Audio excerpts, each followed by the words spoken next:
Donc des cas de figure pareils. Des appareils revenant avec des anomalies, les clouant au sol. Parfois, je les mettais dans le hangar, dans l'optique, le lendemain, de pouvoir les dépanner. En pleine nuit, si l'opportunité se présente, le DG n'hésitait pas à sortir ces appareils, à appeler ses pilotes et à aller en mission simplement parce qu'en retour, il devait bénéficier d'argent.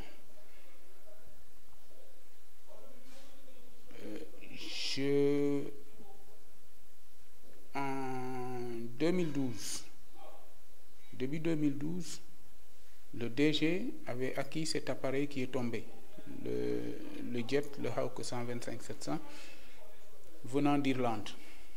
Alors, je n'étais mis au courant de rien du tout. Alors, lorsque un matin, je me suis présenté à la structure, j'ai trouvé l'avion sur place. Alors, le convoyeur, un Irlandais du nom de Paul Gavin, qui était venu à ma rencontre, je l'ai suivi, nous avons fait une visite guidée à bord. Il m'a présenté l'appareil, je l'ai regardé. Du coup, je ne pouvais rien voir à travers ces systèmes. Il fallait commencer l'exploitation. Entre-temps, le DG m'avait mis en rapport avec le directeur des aéroports du Sénégal, le directeur général. C'était du temps du président Abdoulaye Wade, Mbaye Ndiaye. Monsieur Mbaye Ndiaye, accompagné d'un de ses collègues, et moi-même avions fait le tour de l'avion. Et une fois après, il avait décidé d'en faire un appareil à la disposition du président de la République pour certaines de ses missions. Voilà. Lorsque l'exploitation de l'aéronef a commencé, j'ai vu un prototype plein de problèmes. C'était, pour ne pas dire, une épave. J'ai vu des instruments de bord non fonctionnels, des systèmes clopin-clopant, une cellule par endroits extrêmement corrodée, c'est-à-dire pourrie, qu'il fallait absolument reprendre. Sans compter maintenant l'équipage, qui était un équipage algérien, qu'il avait fait venir, des gens que je qualifie aujourd'hui de kamikazes.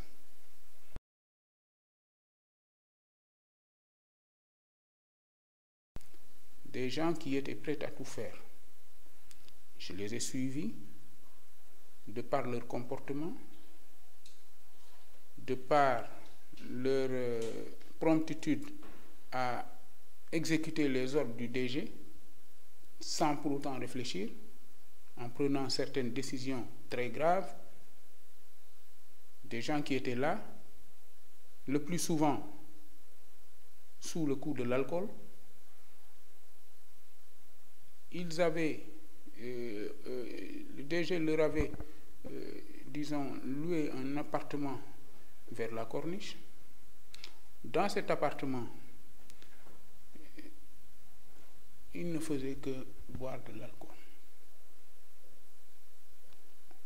Les missions de cet avion étaient des missions inopinées, le plus souvent des missions d'évacuation sanitaire où l'on vous saisit dans les 30 minutes qui suivent, vous êtes tenu de décoller et d'aller chercher le malade et revenir. Alors, ils étaient souvent ivres. J'en avais ras-le-bol. Souvent, je leur faisais des remontrances. Parce qu'au-delà de l'alcool qui était présent au niveau de leur maison, dans leur sac, ils en avaient. Même au niveau de la structure, ils n'hésitaient pas à boire. C'est leur vie privée, ce n'est pas mon problème. Mais dans le cas de l'exploitation d'un aéronef, c'est totalement inacceptable. Du moment qu'il n'y avait aucun système de contrôle au niveau de la structure en interne, le responsable auquel j'aurais pu me confier, qui devait être présent physiquement au niveau de l'organigramme, qui se trouve être le responsable qualité, celui-là même qui traite directement avec le DG et qui vérifie les règles de conformité de tout ce qui se passe au niveau de la structure, ce responsable-là en réalité n'existait pas. Il avait désigné quelqu'un simplement pour meubler la place. Ce gars-là avait refusé même d'exécuter cette tâche parce que n'y connaissant absolument rien. Donc c'est lui-même en tant que DG qui venait lui-même imposer sa loi. Donc, les gens faisaient ce que bon lui semblait. Donc, finalement, j'étais sidéré. Je n'étais pas propriétaire de la compagnie, certes. Je n'avais pas la propriété des avions. J'étais employé, mais j'étais responsable. Et au-delà de toute responsabilité, j'étais garant des vies humaines qui montaient à bord de ces appareils. C'est pourquoi, lorsque vraiment j'en avais assez de voir ce genre de comportement, j'ai été au niveau de la direction de l'aviation civile, où les inspecteurs qui venaient effectuer les audits annuels ou inopinés n'étaient rien d'autre que d'anciens collègues, soit d'Air Afrique ou bien de l'armée. Alors, j'ai pris langue avec eux pour leur demander vraiment de prendre leurs responsabilités, de venir s'enquérir de la situation de la compagnie, parce que ce qui se profilait n'était pas vraiment bon. Il y avait un cocktail qui était là et il ne fallait que le vol dans ces conditions pour qu'il y ait la catastrophe. J'ai été les voir, je leur ai parlé et j'ai noté en leur réponse des gens qui étaient pratiquement au courant de tout. Mais que quelque part, ils avaient les mains liées. J'ai noté la présence peut-être d'un deal entre deux personnes tapies dans l'ombre. Au-delà de ces inspecteurs, ma dernière démarche est allée envers le DG qui était absent. J'ai rencontré le secrétaire général. Ce secrétaire général-là qui m'a reçu dans son bureau, j'étais accompagné d'un responsable syndical qui me l'a présenté. Nous en avons discuté. Il était fanat de désigner une commission pour essayer d'aller y voir plus clair. Lorsque j'ai vu que quelque part le danger était là, imminent, parce qu'un des avions, celui que j'ai décrit, le plus décrit au niveau de mon rapport comme étant une épave, cet avion-là, à tout moment pouvait tomber. Donc, il y avait une anomalie extrêmement grave qui était là, qui devait être résolue. En attendant cette résolution, le DG avait décidé de le faire voler. Il l'a même amené jusqu'en Sierra Leone. Je vous donne une anecdote. Par exemple, cet appareil, lorsque les services de l'aviation civile sont venus le vérifier, ils l'ont trouvé absent. À la requête de savoir où il était parti, les responsables de la direction ont dit que l'avion était parti à l'entraînement le matin. Le soir, ils sont revenus, même chose. C'est ainsi qu'ils ont su que cet appareil était absent. Ils ont passé pratiquement une semaine au niveau de la Sierra Leone pour un avion qui ne devait pas sortir du territoire, qui ne devait même pas décoller. C'est fort de ce genre de situation qui était là. Et imaginez-vous, si toutefois il devait y avoir accident, en tant que responsable technique de premier plan, j'étais le premier rempart. À l'heure actuelle, je serais en prison. C'est pourquoi j'ai pris mes responsabilités. J'ai décidé, en âme et conscience, d'écrire. J'ai élaboré un rapport circonstancié que j'ai fait soumettre à mes conseils qui m'ont demandé de le déposer. Lors du dépôt, j'ai entendu certaines rumeurs comme quoi même si tu déposes quoi que ce soit ici, rien ne se passera. Parce que le gars a des branlons. J'ai dit d'accord. Donc, je vais essayer autant que possible d'en informer qui de droit.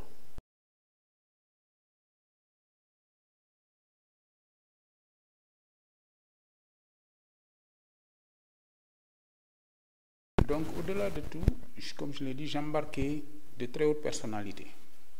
Allant du président de la République, de la première dame, Madame Viviane Wade, des ministres comme la ministre Aïda Mbodj, que j'ai eu embarqué, des opérateurs économiques comme Youssou Ndour ou Mamadou Racine Sy, des personnalités, ou bien de la première dame de Gambie, que j'ai eu à embarquer dans ces avions, et en pleine nuit. Donc les enjeux sécuritaires étaient obligatoires. Et là, il fallait se conformer. Alors face à ces enjeux, face à tout ce qui se passait, je devais dégager toutes mes responsabilités. Lorsque j'ai entendu, donc, comme je l'ai dit, dire que rien ne pouvait se passer, même si je déposais, j'ai dit qu'il fallait en informer les plus hautes autorités, cause pour laquelle j'ai fait des ampliations au président de la République, au Premier ministre, à différents ministres et à tous les chefs de service de l'aéroport. J'ai déposé ce rapport le 17 avril 2013 et le 24 avril, le directeur général m'a présenté une lettre de licenciement, disait-il, pour motif économique. Je le comprends. Donc, le lobby était là, ils ont demandé à ce qu'il se sépare de moi. Ils n'avaient aucun alibi. Ils ne pouvaient pas évoquer des problèmes d'incompétence ou autre chose. Malheureusement pour lui, au même moment, il venait d'engager un Roumain, un technicien roumain, un expatrié, qui coûte énormément d'argent, à qui il faut louer une maison, payer énormément d'argent, et avec tout ce que ça comporte. Donc j'ai pris cette lettre de licenciement-là, j'ai porté plainte au niveau du tribunal du travail, et à l'issue, le licenciement a été déclaré abusif. Donc l'affaire suit toujours son cours, et le dossier est en appel. Le 5 septembre 2015, il y a eu le crash. Cet avion soi-disant médicalisé, qui en réalité n'était rien d'autre qu'un avion VIP. Cet avion n'aurait jamais dû être utilisé pour des missions d'évacuation sanitaire de ce genre. Parce qu'aucun malade couché ne pouvait être introduit à l'intérieur de l'appareil par la seule porte dont elle disposait. La porte était étroite. L'escalier à travers lequel on devait y entrer ne pouvait supporter qu'une seule personne. Et la civière ne pouvait pas être introduite à travers la cabine en partant de la porte. Le DG a trouvé le moyen, en complicité avec le technicien algérien qui l'avait engagé, d'introduire les malades couchés à travers l'issue de secours au-dessus de l'aile droite. Une issue de secours, comme son nom longtemps, n'est faite que pour évacuer les passagers en cas de catastrophe. On ne peut pas se servir d'une entrée aussi petite pour introduire des malades. Certains malades souffrant de certaines pathologies, par exemple les fractures de colonne vertébrale, ne pouvaient pas être manipulés pour être introduits là-dedans, de peur des déformations.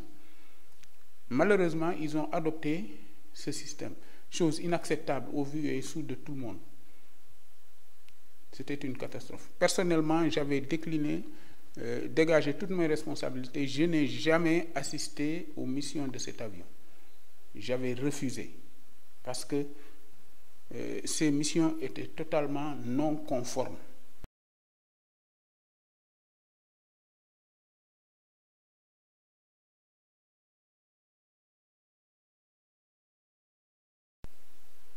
L'avion est tombé, les gens sont morts, disparus dans l'océan de façon inacceptable. Lorsque, à l'heure actuelle, on me parle d'une cause impliquant un instrument, cet talticodeur dont on parle, pour résoudre ce problème, il n'aurait pas fallu une demi-journée. Il nous arrivait à 8 heures de nous lancer sur ce type de dépannage. Avant 11 heures, c'était déjà fini. Le système d'indication anémobarométrique est un système très simple, du fait de son importance, extrêmement simple. Alors, donc, ce laxisme qui a jalonné le traitement de ce dossier est aujourd'hui aberrant et inacceptable. La lumière doit être faite par rapport à ce dossier.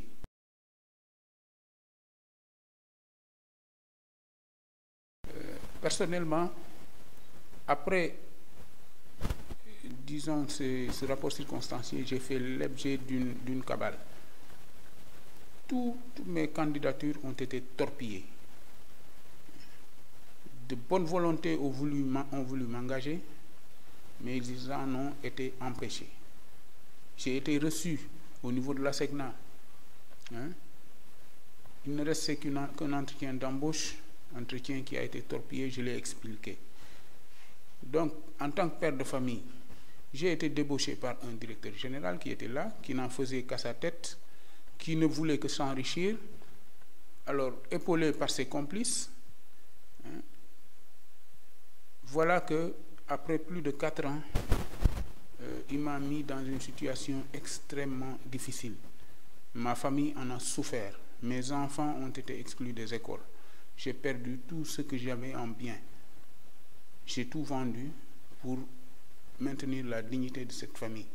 Là où l'État avait été saisi, le médiateur de la République, le président de la République, le Premier ministre, j'ai été reçu en audience par le ministre des Transports aériens à 2 reprises. J'ai tout expliqué. Je ne vois pas comment, à l'heure actuelle, ce dossier peut être ignoré. Donc, il y a quelque part une incompréhension. Et là, je dédouane totalement des autorités comme le président de la République, le Premier ministre, qui incarnent l'institution, qui n'ont aucun intérêt aujourd'hui à s'en prendre à un citoyen ordinaire, de surcroît quelqu'un qui est là, qui n'a d'ambition que de sauvegarder les intérêts d'un État. J'étais prêt à aller jusqu'au bout, jusqu'au sacrifice suprême, mais au vu et au su de tout le monde, il y a eu des interventions, il y a eu des assurances. Donc je remercie à l'occasion toutes les bonnes volontés qui se sont manifestées pour soutenir, s'indigner, prendre langue avec les autorités pour essayer de trouver la juste mesure. essayer de rétablir la quiétude d'une famille injustement attaquée, injustement meurtrie. Donc je remercie tout le monde et je demande aujourd'hui au président de la République, président de tous les Sénégalais, au Premier ministre et aux différentes autorités responsables de ce dossier, vraiment d'essayer de résoudre ce problème en commençant par élucider cette affaire au niveau judiciaire et en restaurant la dignité de ma famille, en restaurant la dignité des familles des victimes. Et j'en profite pour prier à la mémoire de tous ces disparus, des gens qui n'ont pas demandé à mourir, des gens qui ont payé excessivement cher pour se faire transporter dans la stricte, dans la sécurité, dans la quiétude, et qui aujourd'hui se retrouvent en pleine mer, dans le dénouement total, leur famille meurtrie. Ils ont laissé des orphelins, des veuves. Je ne conçois pas aujourd'hui que le jour de l'anniversaire de ce crash, qu'aucune action ne soit menée, pratiquement qu'aucune presse ne s'investisse. C'est extrêmement douloureux. Je voudrais quand même remercier, pour terminer, tous les organes de presse, la société civile, les organismes de défense des droits de l'homme que j'ai saisis tout récemment pour demander leur intervention. Pratiquement tous avaient été avertis avant même qu'il n'y ait l'accident. Donc je voudrais quand même les transmettre tous mes remerciements à vous qui m'avez reçu dans l'optique d'élucider cette affaire.